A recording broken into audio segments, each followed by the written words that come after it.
श्री स्वामी समर्थ. नमस्कार मित्रांनो, माझ्या यूट्यूब चॅनलमध्ये आपलं पुन्हा स्वागत. मार्गशीर्ष पौर्णिमेच्या दिवशी मृग नक्षत्रावर सायंकाळी दत्ताचा जन्म झाला, म्हणून त्या दिवशी दत्ताचा जन्मोत्सव सर्व दत्तक्षेत्रात साजरा होत असतो. असे मानले जाते की जे लोक हे व्रत करतात त्यांच्या सर्व मनोकामना पूर्ण होतात, तसेच भगवान दत्तात्रयांचा आशीर्वाद प्राप्त होतो. गुरुवार हा दत्तांचा वार मानला जातो. श्री दत्तात्रयांचे स्वरूप त्रिगुणात्मक त्रिमूर्ती असलेले ब्रह्मा, विष्णू, महेश अशा स्वरूपाचे आहे.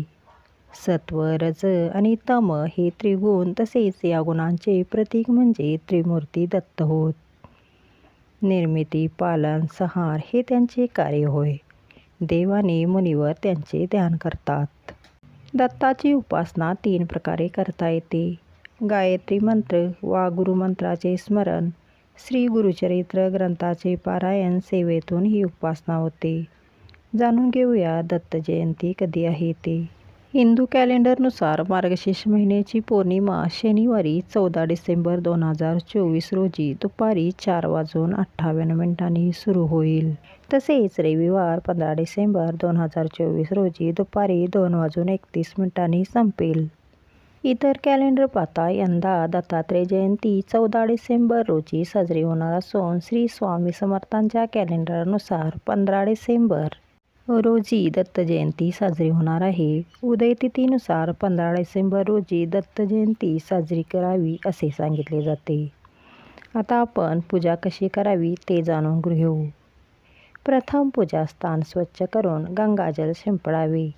भगवान दत्तात्रयांच्या मूर्तीला स्नान, दूध, दही, धूप, मध आणि गंगाजलाने अभिषेक करावा. आसनावर पांढरे किंवा लाल कापड पसरून मूर्तीची प्रतिष्ठापना करा. मूर्तीला नवीन वस्त्रे घाला. त्यानंतर श्री दत्ताचे आवाहन करा. त्यानंतर 1 तांब्याभर पाणी जवळ ठेवा. उजव्या हातामध्ये 1 फूल आणि थोड्या अक्षता घेऊन खालील मंत्राचा उच्चार करा. ओम अस्य श्री दत्तात्रेय स्तोत्र मंत्र से भगवान नारद ऋषी अनुष्टुम. छंद श्री दत्त परमात्मा देवता श्री दत्त प्रीत्यर्थ जपे विनियोगे. त्यानंतर हळद, चंदन, फुले आणि अक्षता अर्पण करा. धूप आणि दिवा लावा. परमेश्वराला लाडू, मिठाई आणि फळे अर्पण करा. ओम श्री गुरुदेव दत्त आणि इतर भजनासह आरती करा. त्यानंतर मंत्र जप आणि पठण करा. ओम श्री गुरुदत्ताय नमः या मंत्राचा 108 वेळा माळेने जप करा. श्रीपाद राजम शरणम प्रपदे दिगंबरा दिगंबरा श्रीपाद वल्लभ दिगंबरा या मंत्राचा जप करावा.